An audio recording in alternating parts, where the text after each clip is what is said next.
सभी को जय हिंद दोस्तों। आप सभी का हार्दिक स्वागत है इंडिया स्ट्रॉन्ग रिएक्शंस पे।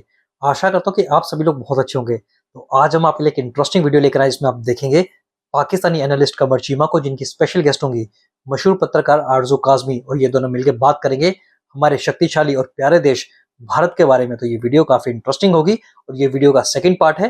फर्स्ट पार्ट ऑलरेडी हम आपके चैनल पर डाल चुके हैं, जिसे आप लोगों ने बहुत ज्यादा प्यार दिया था थ्रू मैसेजेस और कमेंट्स। तो इसे भी अंत तक देखें और चैनल पे नए हैं तो चैनल को सब्सक्राइब कर दें। तो चलिए पहले इस वीडियो को देखते हैं और अंत में इसके बारे में बात करेंगे। जय हिंद, जय भारत। मैडम, एक बच्चा था अफगानी, वो गलती से जहाज में के टायरों में बैठ के इंडिया आ गया। आपने देखी होगी स्टोरी। उसको इंडिया ने ये नहीं कहा कि यार ये हमारे पास आया, हम इसको रख ही लें, निकाल दिया। और जब पाकिस्तान इलीगल अफगानियों को निकालता है तो कहते क्यों निकाला, ये इंसानी हकूक की खिलाफ वर्जियां कर रहे हैं पाकिस्तान। तो मैडम, उस बच्चे को अगर रख लेते तो क्या अच्छा ना होता कि इंडिया की सॉफ्ट पावर जो उससे बिल्ड होती। तो ये उन्होंने, हम जब इलीगल लोगों को निकालते हैं तो वो कहते हैं क्यों निकाला।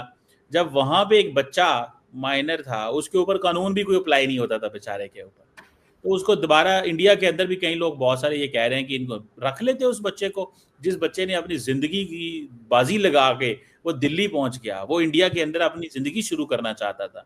और अफगानिस्तान का बच्चा, तो आपको नहीं चाहिए, उसको रख लेना चाहिए था मर्सी ग्राउंड्स पे, माफी की ग्राउंड पे, जहां पे 1 अरब 40 करोड़ है, एक बच्चा और सरवाइव कर जाता। आप कहते हैं उस बच्चे को अहमियत देते। और वैसे भी आजकल इंडिया तो तालिबान के हक में बहुत सारी स्टेटमेंट्स देता है कि तालिबान को जिंदगी गुजारने का हक है, so on and so fourth, और बड़ा कुछ आजकल यूएन में सर वो तो रख लेते हैं सर। पाकिस्तान से वो सीमा इधर गई 4 बच्चों के साथ, उन्होंने रख लिया।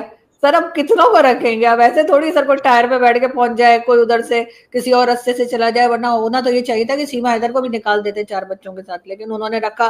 सर अब आप और क्या चाहते हैं? कितना बड़ा इंसान दिल देखा। वैसे दिल बड़ा होना भी एक बीमारी होती है, तो एक जगह जाकर रुक जाना चाहिए। तो मेरे ख्याल उन्होंने अच्छा किया, बच्चे वापस कर दिया बच्चे को। और हम जो सर रख के बैठे थे ना अफगान सिटीजन, हमें पैसा मिलता था अमेरिका से। अमेरिका ने 3-4 साल पहले पैसा बंद कर दिया और कम कर दिया हमारा। तो अचानक से हमें पता लगा हो ये तो इलीगल है, निकालो इनको। वरना पहले सर हमने रखा हुआ था और हम जो है वो दबा के पैसा ले रहे थे। हम ही ने अपनी एयर बेसिस भी दी थी, जिससे कि बार बार जाकर ड्रोन अटैक्स अफगानिस्तान के सर पर हो रहा था। और हम दूसरी तरफ वो मलिक रियाज की तरह के एक तरफ लोगों की जमीनों पे कब्जा करो और दूसरी तरफ जो है वो दस्तरखान खोल दो कि मैं भूखों को खाना खिला रहा हूँ। सर ये डबल गेम हम लोग पता नहीं कब से खेल रहे हैं और न जाने कब तक खेलते रहेंगे सर। हमें तो मतलब बताते बताते भी सर अब शर्म आने लगी है, लेकिन जो लोग खेल रहे हैं उनको शर्म नहीं आ रही। हाय हाय, दुख हो रहा है मैडम मुझे। आप सीधी सीधी इंसानियत की बात है, आपने उस पे भी जो है ना वो कह दिया कितना और बड़ा दिल दिखाएं। वो इतना बड़ा क्यों दिल दिखाए वो, मतलब चले मैडम, आपको मैं क्या कह सकता हूँ, आपकी एक इंडिपेंडेंट ओपिनियन है मैडम। ये अब इंडिया पाकिस्तान और का आपका मैच इरादा तो नहीं था टायर में बैठ के जाने का? तो परेशान तो मैडम, मैं खुद टायर जितना हूँ, मैं कैसे, मैं खुद टायर जितना हूँ, मुझे हाँ टायर की जगह पे लेके जाया जा सकता है कि जी ठीक है इसको टायर बना के ले जाए, तो मैं तो नहीं जा सकता। वैसे भी मुझे मोदी साहब आपके कहने पे मुझे क्या वीजा नहीं देंगे? नहीं देंगे, बिल्कुल देंगे। मुझे आप नहीं अगर, देंगे मगर आपको देंगे। ये पक्का है। नहीं नहीं, आपके कहने पे मोदी साहब मुझे वीजा नहीं देंगे? बिल्कुल देंगे, क्यों नहीं देंगे? मैं अभी बताती हूँ शो के बाद। हाँ, उनको मोदी साहब को बुलाएंगे, मुझे बताएं, मैं जो है ना भारत और पाकिस्तान में प्यार की पींगे बढ़ाना चाहता हूँ। सॉरी, वो तो हाँ ये प्यार की पींगे सर, वो प्यार की पींगे वो जो आपके क्रिकेटर्स ग्राउंड पे कर रहे थे सर, उसके बाद भी आप ये बात कर रहे हैं। वो जो एक गन बना रहा था और दूसरा जो है वो 6 का 0 का निशान बना रहा था। आप इस किस्म के मैसेजेस ग्राउंड से दे रहे हैं अपने खिलाड़ियों के जरिए, और आप बात कर रहे हैं कि हिंदुस्तान पाकिस्तान में अमन हो जाए और दोस्ती हो जाए। जब आप दोस्ती करते हैं तो आप सर खिलाते नहीं है। आप अगर देखें, आप अगर इंडियन टीम को देखें, ग्राउंड जमीन पे लगे हुए बाल को उन्होंने आउट करार दे दिया। आए मैडम, मतलब आपकी जो टीम है ना वो इस मामले में बड़ी जबरदस्त है। मेरी टीम पाकिस्तान ही है सर, नहीं, अनफॉर्चुनेटली। आपकी टीम पाकिस्तान कोई नहीं है मैडम, मैं नहीं मानता इसमें। आप हर बात पाकिस्तान जो ही है है। ना मोदी साहब को सपोर्ट करती हैं। मैं तो सिर्फ इतना कह रहा हूँ कि वो जो उसने निशान बनाया, वो निशान तो धोनी ने भी बनाया हुआ था माजी में उसकी। वो भी अभी आप देखें, धोनी का निशान निकाले, तो वो धोनी ने सर भी बनाया। उस जमाने में सर कोई आपस में अटैक्स तो नहीं हुए होंगे ना? जब अटैक्स होते एक सेंसिटिव इस वक्त माहौल हुआ है, उस वक्त उसमें ऐसा करना और एक आम उसमें कोई बात करना में फर्क होता नहीं, है। तो मुझे ये बताएं, अगर इतना ही सेंसिटिव माहौल है, अगर आपको इतना ही पाकिस्तान से बड़ी फिक्र है कि पाकिस्तान ये कर रहे हैं, भाई क्या किया हारिस ने, वो लड़का जो हारिस है, क्या नाम है, उसने ऐसे किया है ना, जहाज को ऐसे जाके नीचे फेंक दिया कि वो जहाज तबाह हो गया, ऐसे किया है ना उसने, ऐसे उसने वो किया, वो जो चल रहा था, मैं तो इतना आपको पता हाँ सर, वो मैंने फोटो ही देखी है, उसमें वो 6 का इशारा कर रहा था कि 6 तैयार है या कुछ। मेरा ख्याल है उसको तंग कर रहे थे, वो उसको पता नहीं क्या कोई नाम लगा रहे थे उसको, धोनी धोनी के क्या नहीं क्या क्या उसको कह रहे थे, तो उसने कहा ये मुझे छेड़ रहे हैं, मैं उनको छेड़ देता हूँ, उसने ऐसे जहाज ऐसे किया और उसने कहा ढुस, ये 6-0 या 8-0 जो भी आजकल चल रहा है ये पाकिस्तान, तो ये तो चलता रहता है मैडम, ये रूटीन की बातें हैं। अब देखें जहाज गिरे हैं, लोग बातें तो करेंगे, अब इसमें थोड़ी ही होगा कि लोग चुप कर जाएंगे, मुझे नहीं लगता वो लोग तो चुप। सर है सर, बिल्कुल जहाज भी गिरे हैं और एयर बेसिस भी हमारी उड़ी हैं, वो तो सर है। वो मुरीद के में भी सर वो मसूद अजहर की फैमिली काफी डिस्टर्ब हुई है, वो तो है सर। यार चीमा, कभी कभी मुझे लगता है तुम्हारी बातें ना मेरा सर घुमा देंगी। कभी तुम्हारी बातों पे मुझे गुस्सा आता है और कभी तुम्हारी इलॉजिकल बातों पे मुझे हंसी आती है।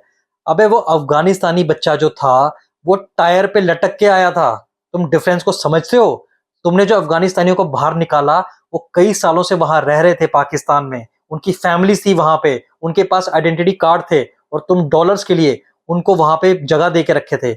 और जब मौका मिला तुम्हारी नापाक आर्मी ने रातों रात उनको उनकी पूरी फैमिलीज के साथ वहां से निकाल दिया और अफगानिस्तान भेज दिया।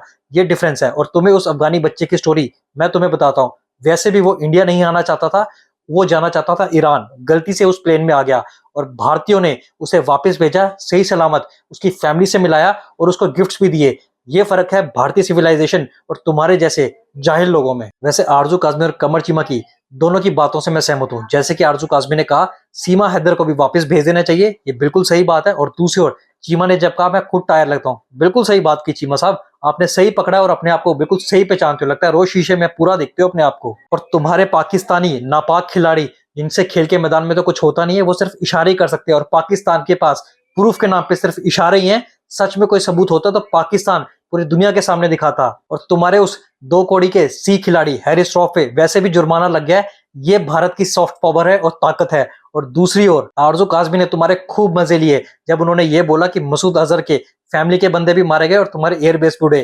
कैसी लगी चीमा? और वैसे भी जब इंडिया और अफगानिस्तान के रिश्ते अच्छे होते हैं तो चीमा और पाकिस्तानियों के पिछवाड़े को काफी ज्यादा मिर्ची लगती है। नहीं, जहां जहां जो हुआ है मुझे उसमें कोई इतराज नहीं है, मैं तो सिर्फ इतना लेकिन अब उससे आगे निकलना चाहिए सर, अब हालात को ठीक करना चाहिए। हम लोग कब तक यही इसी में पड़े रहेंगे? तो मेरा ख्याल है उसके लिए वो जो पंजाब में आप लोगों ने अनमोल रतन रखे हुए ना, उनको हवाले कर दें भारत के, कहानी खत्म करें एक बार। कौन अनमोल रतन मैडम? मसूद अजहर और वो हाफिज सईद। अच्छा, उनका इनसे क्या लेना देना मैडम? अरे उन्हीं का तो लेना देना है, उन्हीं जी की वजह से तो सर ये सब कुछ हो रहा है। जी जी जी जी बिल्कुल। तो चले मैडम, आपकी मर्जी है, जो मर्जी आप कहते रहिए आप, लेकिन एक चीज़ है थोड़ी माननी पड़ेगी आपको कि पाकिस्तान जो है वो चाहता है कि हमारे इंडिया से ताल्लुकात ठीक हों, लेकिन अब करें क्या जब सारी की सारी सिचुएशन इस हद तक ख़राब हो गई कि ग्राउंड में भी लड़ाइयाँ हो रही हैं, तो फिर क्या कर सकते हैं? तो इस पे कुछ रेमेडी दें मोदी साहब को। पर उनका मसला, वो इलेक्शन आ रहे हैं तो वो भी अपने मसलों में वो भी सच्चे हैं, अब क्या करें उसमें? नहीं सर, मैं तो एडवाइस अपने लोगों को ही दे सकती हूँ, बल्कि मेरी एडवाइस के सवाल कोई अहमियत नहीं है। लेकिन फिर भी एज अ पाकिस्तानी मुझे लगता है कि हमें टर्म्स को ठीक करना चाहिए और उसके लिए पहला स्टेप हमें ही उठाना चाहिए। कम से कम हम उनके चैनल्स ही अनब्लॉक कर दें, जो हमने उनके चैनल ब्लॉक करके रखे हैं। उन्होंने भी हमारे किए हुए, लेकिन ठीक है, हम उनके चैनल्स जो है अनब्लॉक कर दें। सब तमाम लोगों के, मेजर गौरव के और सबके चैनल जो है आजकल ब्लॉक है, तो हम सबसे पहले वो चीज़ हम शुरू कर दें। अगर हमें कोई अपना एक अच्छा मैसेज देना है तो हम शुरू अपनी किसने किया था ईगो। मैडम? शुरू किसने किया? सर जिसने भी शुरू किए, मैं कह रही हूँ कि अनब्लॉक हम कर दें ना। इतनी अगर हमारे अंदर इतनी सी भी एक नहीं है, हिम्मत नहीं है करने की, तो फिर रहने दें, फिर जैसे चल रहा है चलने दें। और अगर हम हालात ठीक करना चाहते हैं तो पहला स्टेप हमें लेना होगा, हम अपनी ईगो ही दिखाते रहें। सर उधर चलिए। सर खड़े, कोई सर फौजी तो नहीं खड़े हो आपको कुछ बताने के लिए? जी जी जनरल साहब बोर्ड खड़े हैं। तो मैडम चले मैडम, आप भी इस वक्त जो है ना वो बगैर यूनिफॉर्म के फौजी हैं, ठीक है। मैं नहीं हूँ सर, तौबा इस्तगफार। और आप बगैर यूनिफॉर्म के जो है ना हॉस्टाइल फौजी, मैं सर कभी जिंदगी में किसी कंट्री की कोई फौजी तो सर हॉस्टाइल मैं फौजी। सिविलियन हूँ सर, मैं सिविलियन हूँ सर, मैं वो हूँ जनता जिसकी कोई नहीं सुनता सर, मैं वो हूँ। मैडम देखें, अगर जनता है, आप ऐसी जनता है जिसकी मोदी साहब भी सुनते हैं, तो फिर आप छोड़े, आप कैसी जनता होंगी? सर सुनते तो आपको भी, यहाँ पे की वजह से तो चैनल बंद हुआ है सर। चल यू आर देखते हैं। रिस्पॉन्सिबल। यार ये चीमा, तुम वीडियो के बीच में साइड पे बार बार क्या देख रहे थे?